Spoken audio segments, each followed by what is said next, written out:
Hey everyone, and welcome to the AI Research Roundup. I'm your host Alex, and today we're digging into some interesting AI research. We'll be looking at a paper titled, A Clean Slate for Offline Reinforcement Learning. The main idea here is that offline RL research has been a bit messy, with unclear problem definitions and code that's hard to compare.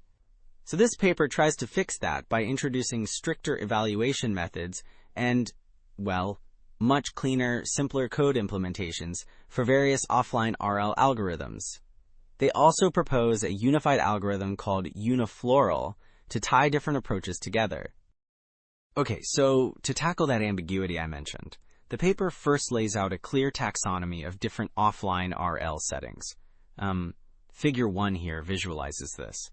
It shows 4 main variants based on when and how you evaluate or update the policy after the initial offline training using the dataset D. You've got zero shot, pre-deployment policy selection, post-deployment policy selection, and offline to online. The key difference is how much interaction with the real environment is allowed for tuning or further training before the final deployment. This helps clarify exactly what problem setting researchers are tackling. Building on that taxonomy, Figure 2 here gives us a visual overview of the specific evaluation protocol they propose. It standardizes that pre-deployment online policy selection idea I mentioned. Basically, on the left, you see the training phase.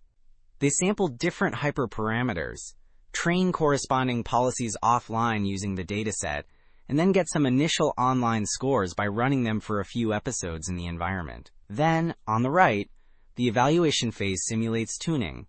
It samples a set of these trained policies, uses a bandit algorithm to pick the best one based on those limited online scores, and calculates the final performance. This whole process is bootstrapped multiple times for reliability. Okay, so Figure 3 here shows what happens when they actually apply that evaluation protocol to a bunch of existing offline RL algorithms. Across these 9 different data sets, you can see the performance, that's the y-axis, plotted against the number of online evaluations allowed for tuning, which is the x-axis. The main takeaway is that performance is really inconsistent. There's no single algorithm that wins everywhere, though methods like ReBRAC and IQL seem pretty competitive overall, while some model-based methods struggle on the non-locomotion tasks. Okay, so moving beyond just the performance results, the paper also tackles the implementation side of things. Remember how I said existing code was often complex and inconsistent? Well, Figure 5 here shows their effort to clean that up. Part A on the left shows a kind of family tree, or genealogy, of how different algorithms build on each other. Then parts B and C compare their new clean implementations. That's the red bars labeled unifloral against an existing library called Coral, the yellow bars. You can see in B that their basic implementations are shorter, and importantly, in C, the difference in lines of code between related algorithms is much smaller. This makes it easier to see the actual algorithmic contribution instead of getting lost in implementation details. So, building on that unifloral framework and the cleaner code, the researchers actually used it to develop novel algorithms by combining parts of existing ones. Figure 7 here shows the results for one of these, TD3AWR, which mixes ideas from ReBRAC and IQL. Using the same evaluation plots we saw before, this compares TD3AWR, that's the red line, against ReBRAC in blue and IQL in brown.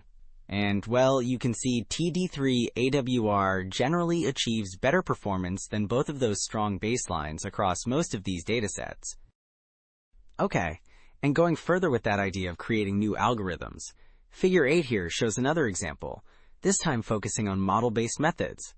They created MoBRAC, which combines a world model like MoPo with the ReBRAC policy learner we saw earlier. Using the same evaluation plots again, this compares MoBRAC, the red line, against other model-based methods like MoPo, Morel, and Combo, and, MoBRAC seems to outperform these other model-based approaches on most of the datasets, including those tricky non-locomotion ones where model-based methods often struggled before. So These examples like MoBRAC really highlight the power of getting the foundations right. I think the big takeaway is how crucial clean modular code bases like Unifloral are for both understanding existing offline RL algorithms and, well, for actually building new and improved ones by mixing and matching components. This kind of careful engineering ultimately makes research more reliable and helps accelerate progress. That's our roundup for today. Thanks for listening to the AI Research Roundup. I'm your host, Alex.